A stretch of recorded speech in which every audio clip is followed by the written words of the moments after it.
Okay.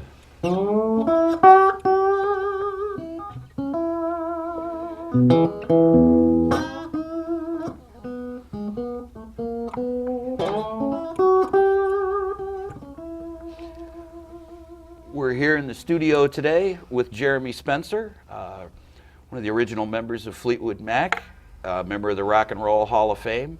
Jeremy, it's a pleasure to have you here today. It's very nice to be here, Steve. So, give us a little bit of your background here, and then we'll move on and talk about the Jeremy Spencer of today. My background. Musical background, I Yes. suppose. Yeah. I've been a slide guitar fanatic maniac for years, ever since I heard Elmore James. So when I first heard this lick, the sun is shining, although it's raining in my heart. So that just knocked my socks off at 16 years old. When I was, the going fair was the Rolling Stones and Beach Boys and whatnot, and so wow, where's that coming from? So Well, it had the same effect on me. I got goosebumps right here. And Yeah, I I had got goosebumps those. the same time, the very first time I heard the same thing. So, tell us a little bit about what you've been up to the last few years. last few years, musically, I've been very active. I just I released an album which I am very, very pleased with. I think it's the best thing I've ever done. I did it with a group of Notaden blues musicians who've been playing together for about 25 years. Very accomplished in blues, much like you and your band and the Society, which blues is their 110%, and they play like it. And it was just like what I often said, it was like walking into a tailor-made suit of guys that had cut their teeth on, younger guys, cut their teeth on all the Chicago blues guys from the 50s and so on. And so it was really a fun album to make. Enjoyed it. And I must say that it's one of your best works to date. It's really, really nice music. I find it a pleasure to listen to, and it's on my repeat playlist quite a bit. It is, yeah. Well, it's on mine too, which is more than I can say for anything I've done before that.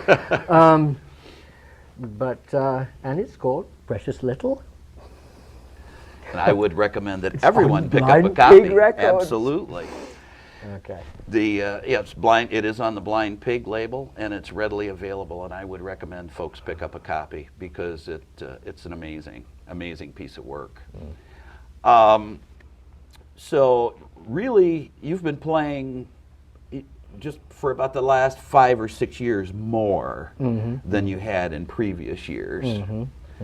Are you finding it to be as satisfying or more satisfying? More satisfying. Otherwise, like before, I wouldn't do it. It's, yeah. If it doesn't put a song in your heart, it's very hard to put Yeah, it's all not of you worth into it, and I'll just, but I'm old enough and wise enough not to want to subject myself to something that's going to cause stress. So. Yes. Well, you and I were fortunate enough to meet up through your friend and now manager, Mark. Mark Rigardo, yes. Yes. Very nice guy. Bound and determined to make sure that Jeremy Spencer becomes a household name again, and I tip my hat to him for that. Yes, I do too. He knows my stuff better than I do, and And it's wonderful. And we, as you alluded before, you and I have had a chance to play together before, and it's from listening to the music from the old days, the 60s and the early 70s. It was a real pleasure for me because that's really how I cut my teeth and got interested in blues, was the original U.S. blues artists and the bands from England that dedicated themselves to the preservation and advancement of that kind of music. It was very odd to come over here and play for the white kids, and you say, hey, and they go, where's this music coming from? And it's right in your own backyard. Yeah. So, it's amazing. It's always been that way, and it still really exists that way today, that blues music is not as big a phenomena or as big a genre of music in the United States, where it was invented, as it is all over Europe. You go, yes, they have, in a little country like Norway, they have 25 blues festivals a year, and it's not just to the old guard like us, it's the youth that are into it, and which is a plus for playing there. That is good to hear, and we've tried here in the Detroit area for a long time. The Blues Society has, to start to foster and nurture the youth players of today. And within the last few years, that's started to take hold. We're seeing a lot of high-end youth players. And they're, yes, and the interesting thing there is in Norway and Sweden, the youth, they're very interested in the classic blues, the stuff that I like to listen to, and they want to hear that, and they want to play that. They want to play less is more, that style, you know, not the blazing saddles and the whiz stuff, but they really tune into the subtleties, and that again, to me, is makes it very satisfying to play there. And you'll talk to people like, I've got to meet Junior Watson there. He said, I just love to come here because they so appreciate the way I play this type of thing. Yeah, it's so many places around here, with notable exceptions, but so many places around you go to hear blues.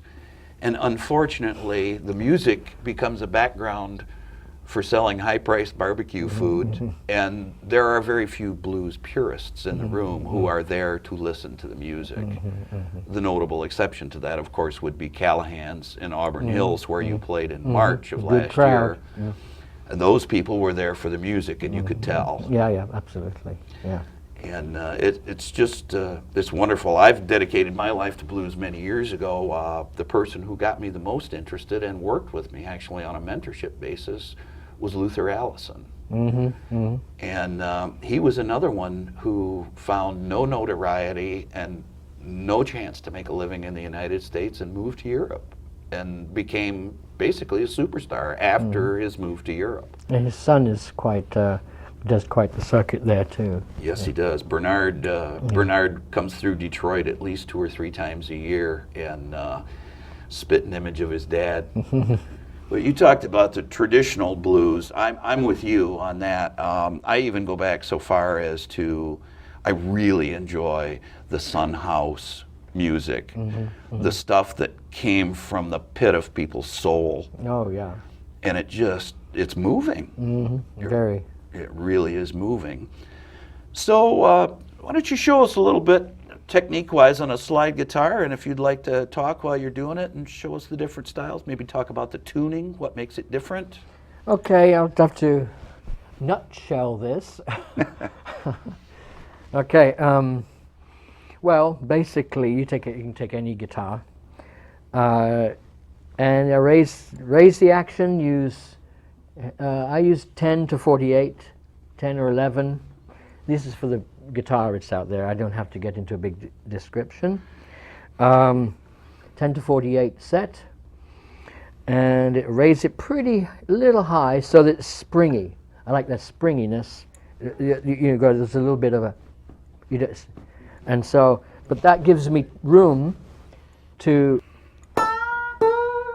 I can still do some leads without, because if I use the lighter strings and when I do a slide,